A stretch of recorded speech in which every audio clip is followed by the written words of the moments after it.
하나쿨. 하나쿨. 영상 예배 이렇게 드려요. 하나. 예배에만 집중해요. 예배의 주인공은 하나님. 예배 시간에 핸드폰? 딴 생각? 누워서? 간식? 둘. 예배를 준비해요. 내 마음을 다하고 좋은 환경을 만들고 성경책은 미리 준비하기. 이렇게만 하면 예배 준비 완료. 예배 시작.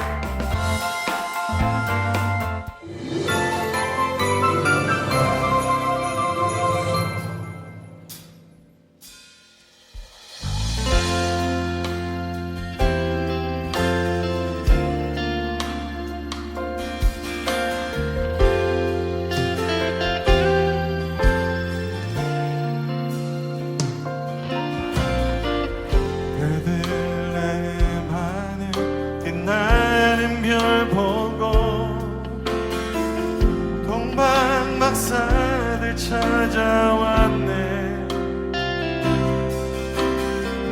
천사 찬송 소리 들의 몸뚱들에게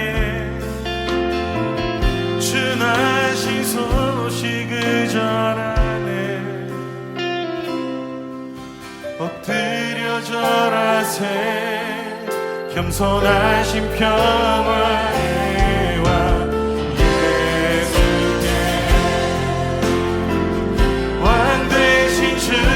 앞에 나 경배합니다. 주님만 찬양받기 합당하시니 큰 존귀와 영광 홀로 받으소서. 오 주 앞에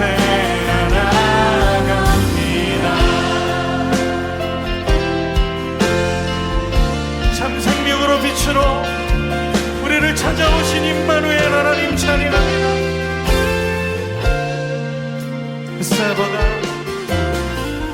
햇살보다 밝게 빛나는 주의 영광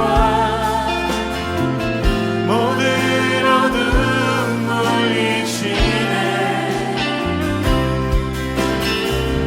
누구도 주 앞에 다가설 수 없네. 주의 거룩한 보좌 앞에 오직 주의 보혈 주의 긍휼을 지하여 나가리. 왕 되신 주 앞에 나 경배합니다. 주님만 찬양받기 합당하시니 그 존귀와 영광 홀로 받으소서. 주님 경배합니다. 오 주 앞에 나아가 왕 되신 주님께 왕 되신 주 앞에 주님 나의 삶을 드립니다. 주님만 찬양받기 합당하시니 그 존귀와 영광 홀로 받으소서. 오 주 앞에 나아갑니다. 오 주님께 나아갑니다. 오 주님 내가 나아갑니다. 우리 가운데 찾아오신 평화의 왕 되신 주님 주 앞에 경배합니다. 경배합니다. 주님 나의 삶을 받아주시옵소서. 내 삶의 주인 되신 주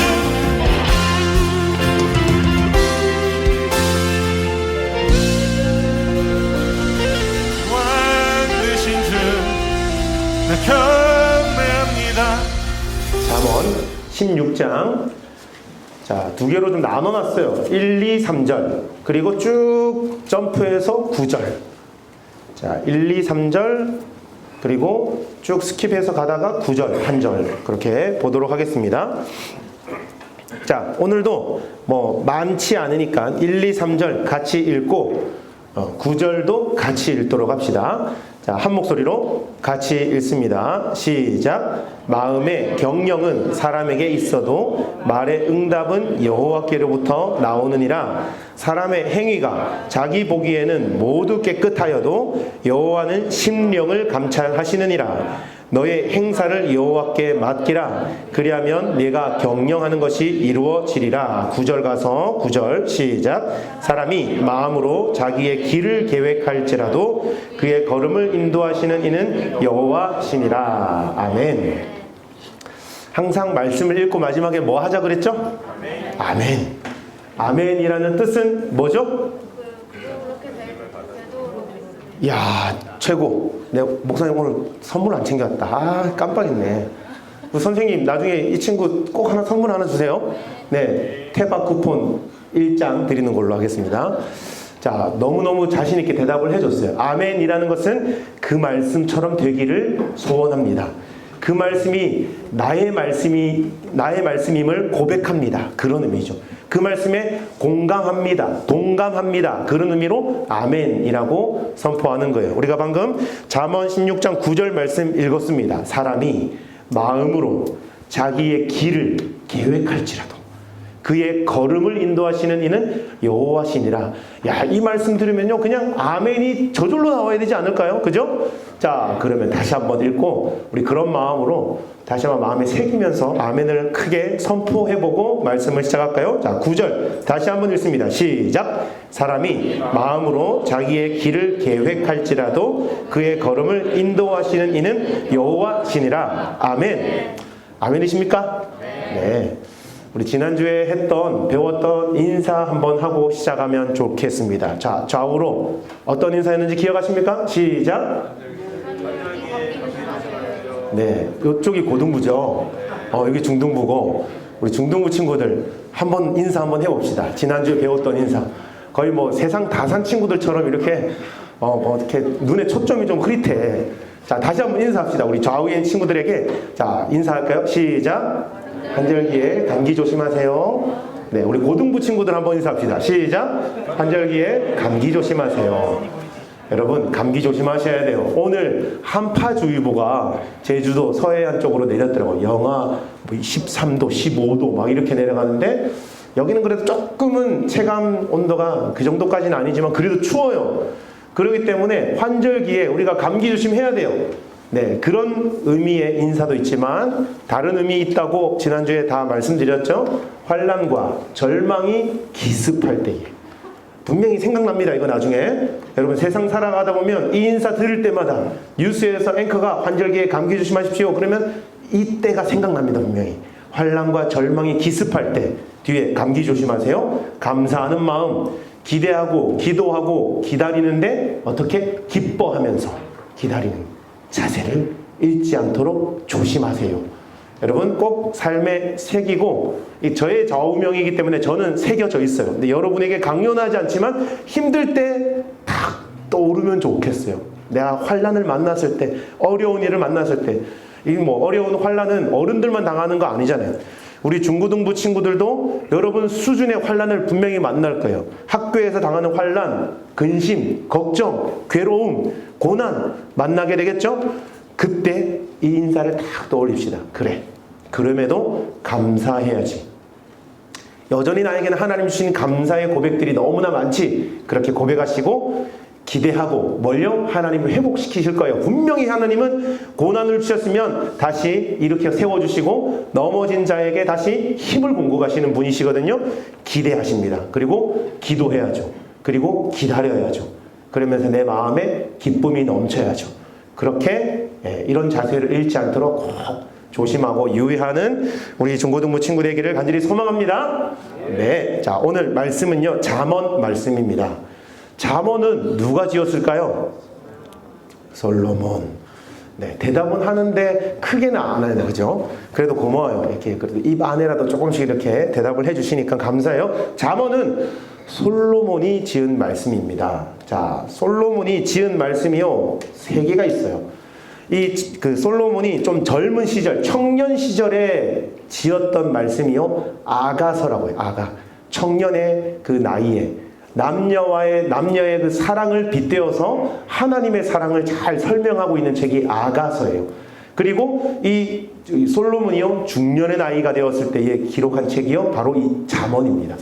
가장 지혜로울 때, 가장 총명할 때 지었던 책이라고 볼 수 있죠. 그리고 이 솔로몬이 노년이 되었을 때에 살 만큼 다 살고 세상살이 다 경험하고 이것저것 다 경험하고 지은 성경이 전도서 말씀이에요.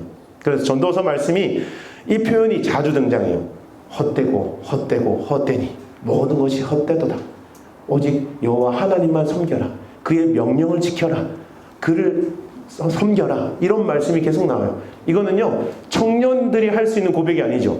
인생을 다 살아보고 모진풍파 다 겪어본 노년의 솔로몬이 지은 성경이 전도서입니다. 자, 다시 말해서 이 잠언은요 굉장히 지혜로울 때 기록한 말씀이기 때문에 지혜서, 우리가 지혜가 필요할 때 이 잠언 말씀을 꼭 읽으라고 제가 권면해요. 목사님도요 이전에 중등부 전도사를 꽤 오래 했어요. 6년을 중등부 사역을 했거든요. 항상 아이들이 중간고사, 기말고사 때 되면 많이 힘들어해요. 성적은 내야 되는데 주일날 또 교회는 가야 되고 학교 가면 또 이 학업 스트레스, 성적에 대한 스트레스 많이 받잖아요. 항상 제가 학교 가면 꼭 잠언 말씀을 읽고 하루의 일과를 시작하라고 권면을 많이 드립니다. 이 재미를 톡톡히 본 친구들이 많습니다. 여러분도 믿자야 본전이지 그러면서 한번 해봐요. 잠언 말씀을요 학교에 딱 가서 앉아서 기도하고 한 장이라도 몇 절이라도 꼭 잠언 말씀을 읽고 하루의 일과를 시작하고 학업을 시작해 보십시오. 표신하게 달라집니다. 지혜를 주시는 하나님께서 말씀으로 시작하는 여러분들을 그냥 두지 않을 거예요. 그냥 두지 않을 거예요. 분명히 지혜를 주시고 마음의 용기를 주시고 감당할 수 있는 은혜를 주실 줄 믿습니다. 자, 이 잠언을 기록한 솔로몬이요 잠언이 어떤 책인지 이렇게 말씀하고 있어요. 여러분 오늘 찾지 않았지만 1장 1절 잠언 제일 먼저 시작하는 1장 1절에 보면 이렇게 기록합니다. 자, 성경 있는 친구들 한번 찾아서 봐도 돼요. 1장 1절에 다윗의 아들 이스라엘 왕 솔로몬의 잠언이라. 이는 지혜와 훈계를 알게 하며 명철의 말씀을 깨닫게 하며, 야, 이것만 해도 이 잠언이 어떤 말씀, 어떤 목적으로 지어졌는지 알 것 같아, 그죠? 그러면서 그 뒤에 쭉 나와요. 뭐 지혜롭게, 공의롭게, 정의롭게, 정직하게, 그러면서 쭉 설명이 이어져요. 잠언이 어떤 책인지. 자, 그러면서 잠언 1장 7절에 딱 가서 이 잠언을 한 절로 요약했다고 할 만큼 유명한 말씀이 나와요. 그리고 이건 엑기스예요. 그렇기 때문에 잠언 다 못 읽어보는 친구들은 이 한 절 읽어보면 끝납니다. 잠언 1장 7절 같이 읽어봅시다. 자, 여러분 성경 다 있죠? 1장 7절 시작. 여호와를 경외하는 것이 지식의 근본이거늘 미련한 자는 지혜와 훈계를 멸시하느니라. 아멘. 할렐루야. 여러분 이거예요. 여호와를 경외하는 것이 지혜의, 지식의 근본이다. 기초라는 거죠. 베이직이라는 거예요. 이게 가장 밑바탕이 되어야 된다라는 얘기죠. 그리고 그 뒤에 나오는 말씀, 미련한 자들. 이 미련한 자들은요 여호와를 경외하지 않는 자들이죠. 반대되는 사람들이에요. 이 사람들은 지혜와 훈계를 멸시한다. 세상적인 지혜와 세상적인 훈계를 말하는 게 아니라 하나님의 말씀을 듣지 않는다는 얘기예요. 명확하게 기준을 설정하고 있죠. 여호와의 말씀이 기준입니다. 여호와의 말씀을 기준으로 그 말씀을 듣고 순종하고 따르면 그 사람은 지혜로운 사람, 그 말씀을 무시하고 멸시하고 그 훈계를 아무렇게 생각하지 않는 사람은 지혜롭지 않은, 반대로 말하면 미련한 자라는 것입니다. 여러분 이 솔로몬만큼 지혜로운 왕이 또 어디 있겠나 생각해요. 나라를 지혜롭게 잘 다스리니까 나라가 막 번창하는데요, 솔로몬 시대만큼 이스라엘이 부강했던 적이 없어요. 다윗 시대보다 더 나라가 부강하고 더 부유했던 때가 이 솔로몬 시대 때입니다. 엄청나게 잘 살았어요, 나라가. 자, 여러분 이 여호와를 경외하는 것이 지혜의 근본이다. 지혜의 근본이다라고 고백합니다. 이렇게 생각합니다. 우리 학생 때의 가장 중요한 것, 우리 친구들에게 가장 필요한 게 무엇일까 생각해 보는데 1순위가 저는 지혜라고 생각해요. 여러분 나이에 무슨 로또 당첨되는 걸 바라겠어요? 뭐 좋은 고급 세단 자동차를 원하겠어요? 원하는 친구들도 있을 것 같은데, 그죠? 근데 지금 이 시기 여러분에게 가장 필요하고 또 여러분들이 원하는 것은 아마 지혜이지 않을까, 지식이지 않을까. 한참 공부하는 때이기 때문에, 그죠? 자, 지혜라고 생각해요. 하나님 주시는 그 지혜로 좀 공부를 잘하고 싶어요. 하나님 주시는 지혜로 시험을 잘 치고 싶어요. 한번 본 영어 단어들 좀 머리에서 잊혀지지 않고 쫙 박혔으면 좋겠어요. 그 기러기 토마토 우영우처럼 딱 보면 한번 본 거는 기억하는 그런 능력이 있으면 좋겠어요. 그런 마음이 다 있잖아요. 우리 중고등부 친구들에게는 그런 갈망이 있을 거예요. 자, 그런데 이 지혜, 지식이 어디서부터 오는 것이라고 말하고 있습니까? 여호와를 경외하는 데서 시작된다. 여러분 이거 굉장히 중요합니다. 지혜의 근본은 여호와를 경외하는 것에서부터 시작된다라고 말씀합니다. 또한 우리의 모든 삶이 이 하나님의 계획 안에 이루어진다는 것을 믿는 것이 바로 지혜입니다.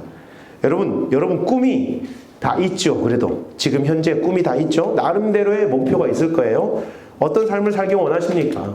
나의 삶의 목표, 목적은 어디에 설정이 되어 있으십니까? 한창 참 생각이 많고 또 고민이 많을 나이이지 않을까요? 이런 고민 해보지 않아요? 앞으로 내가 뭘 해먹고 살 것인가? 내가 앞으로 어떤 직업을 선택해서 살게 될까? 내가 좋아하는 걸 하면 살 것인가? 내가 잘하는 걸 하면서 살 것인가? 이런 고민 많이 하잖아요. 저는 옛날에 이 고민을 많이 했어요. 내가 좋아하는 게 있어. 근데 탑 클래스 정도는 아닌 거예요. 그럼 좋아하는 수준이에요. 근데 그렇게 잘하는 게 또 따로 있어요. 근데 잘하는 게 좋아하는 게 되면 좋고 좋아하는 걸 잘하면 너무너무 좋을 텐데 이거 두 개가요 잘 맞지 않을 때가 있어요.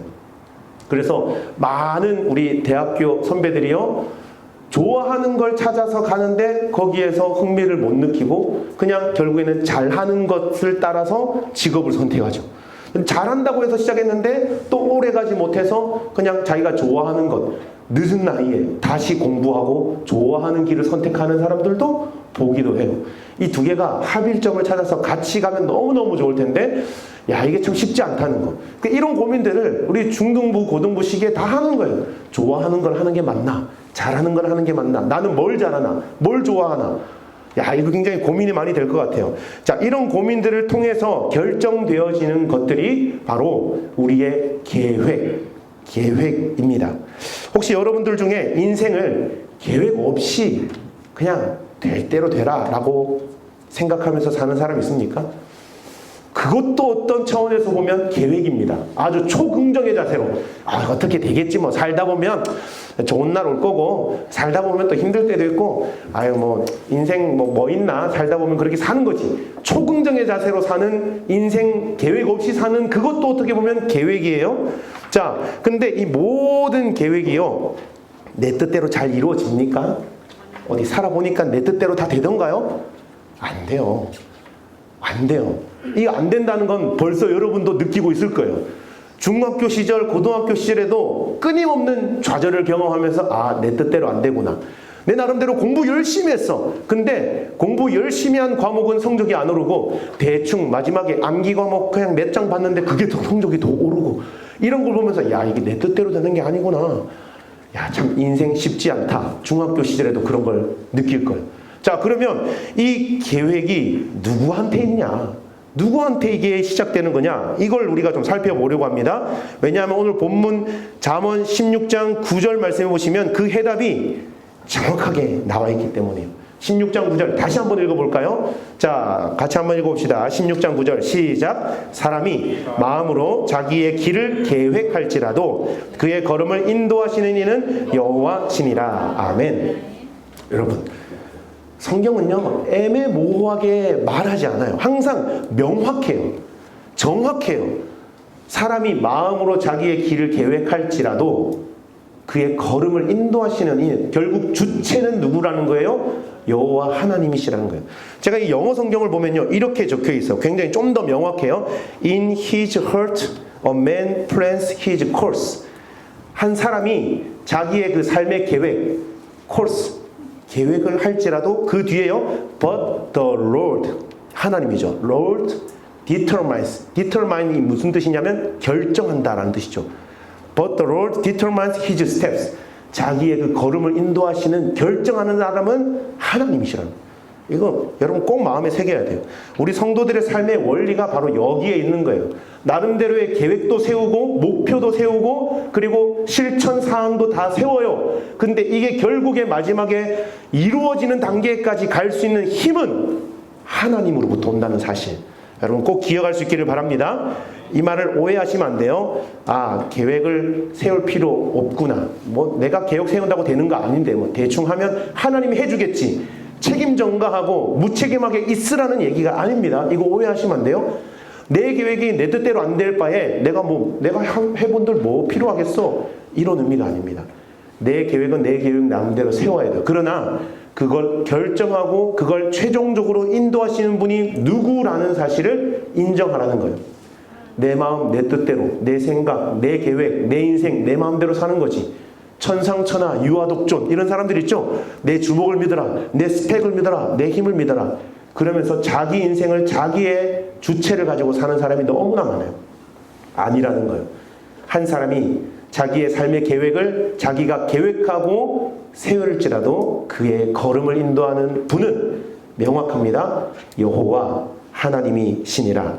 할렐루야, 믿으시길 바랍니다. 여러분, 내 욕심과 내 만족을 위한 계획과 꿈이 아닌 하나님께 영광이 되고 하나님의 기쁨이 되는 계획을 다 세울 수 있기를 간절히 소망합니다. 저도요, 어린 시절, 학창 시절 꽤 꿈이 많았던 사람이에요. 앞에 있는 저를 볼 때 여러분 한번 보세요. 굉장히 순탄하게 이렇게 학교 잘 다니고 굉장히 모범생으로 이렇게 학교를 잘 다니고 목사가 됐을 것 같아요? 아니면 험난한 인생을 살면서 목사가 됐을 것 같아요? 1번. 굉장히 FM대로 살았을 것 같다. 네, 감사합니다. 자, 2번 누구예요, 아까? 또 이 친구네. 감사합니다. 현진이도 2번을 선택했어요. 근데 2번이 맞습니다. 제가요, 굉장히 험난한 청소년기의 시절을 보냈어요. 여러분들은 너무너무 이렇게 착하게 잘 살고 있는데 저는 착하지 못했어요. 제가 중학교 1학년 때부터 운동을 했어요. 딱 보면 체격이 좋잖아, 그죠? 예, 중학교 1학년 때 체격이 이렇게 좋지 않았어요. 굉장히 왜소하고 키도 작았어요. 그래서 부모님이 야, 그래도 사나이가 자기 몸은 지킬 수 있어야지 그러면서 처음에 제가 이제 학교 가서 좀 괴롭힘을 당했거든요. 왕따도 당하고. 그때는 왕따라는 개념이 없었어요. 약간 일본에서 넘어온 그 이지메, 집단 이지메 이런 이제 약간 집단 따돌림 이런 개념이 있을 텐데 학교 갔는데 시골에서 전학을 약간 도시 학교로 전학을 갔거든요. 그러다 보니 무시를 당하고 촌놈이라고 굉장히 많은 핍박을 받았어요.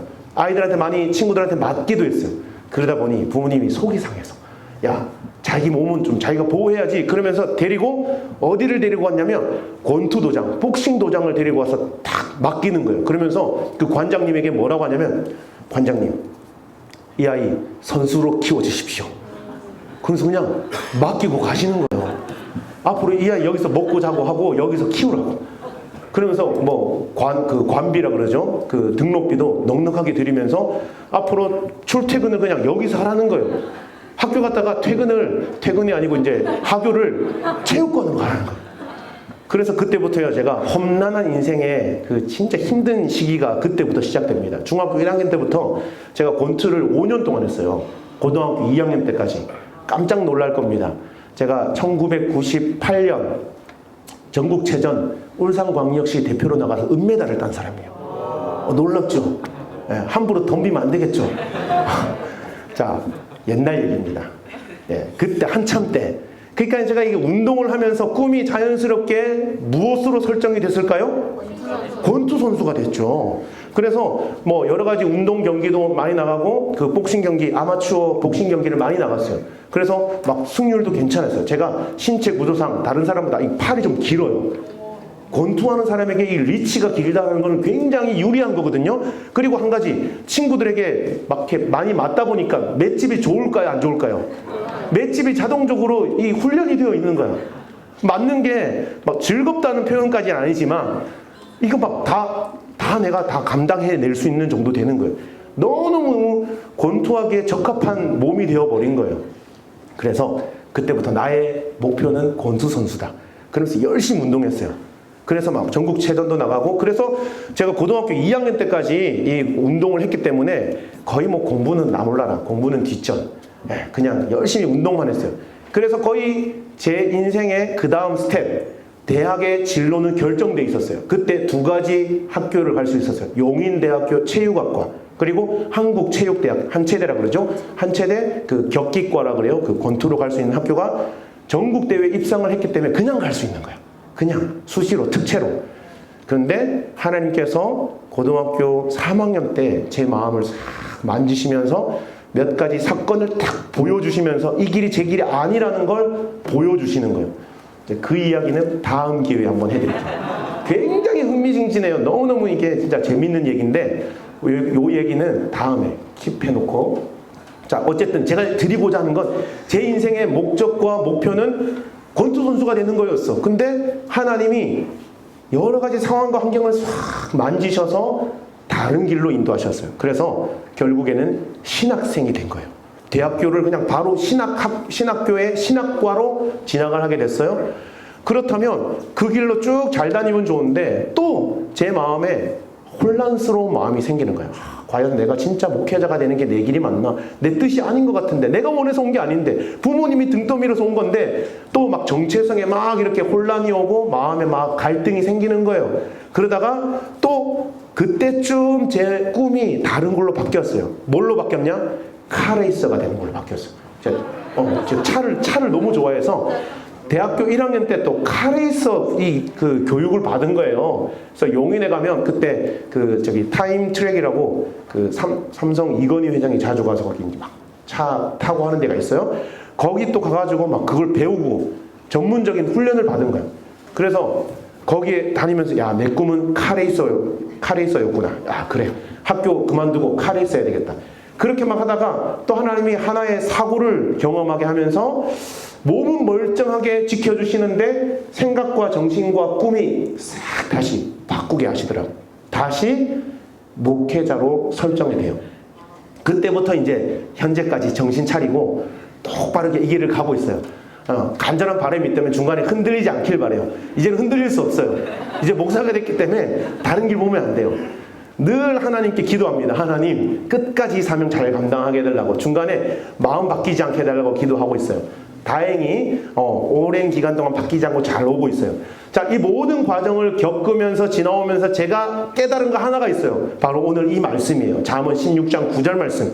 제가 제 나름대로, 제 마음대로 계획을 세우고 그 다음 스텝 나름대로 계획을 다 세웠단 말이에요. 근데 결정적인 순간순간마다 그 길을 틀어버리시는 분이 하나님이라는 사실을 깨닫게 하셨어요.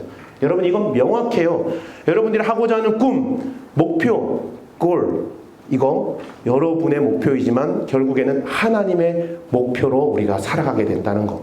그러게 우리가 항상 그 하나님께 목표를 두고 하나님이 원하시는 계획 안에 내가 살아가고 있나? 내 목표가 하나님도 기뻐하시는 목표인가? 늘 말씀 안에서 점검해 볼 수 있기를 간절히 축원합니다. 여러분, 여러분의 계획이 다 이루어지기를 원하십니까? 네. 아무도 안 원하세요? 다시 한 번 더. 여러분의 계획이 다 이루어지기를 원하십니까? 네. 여러분의 욕심과 생각과 고집과 경험과 과거에 있었던 그 모든 것들을요, 내려놓으셔야 됩니다. 그리고 우리의 삶을 인도하시는, 우리의 삶의 주관자 되시는 하나님께 내 삶을 맡겨드릴 수 있기를 간절히 소망합니다. 맡겨드릴 때 역사가 일어나는 겁니다. 우리 인생의 원리는요, 삶의 원리는요, 이겁니다. 딴 거 없어요. 그냥 맡겨드리는 겁니다. 우리가 내려놓으면 하나님이 일하십니다. 믿으십니까?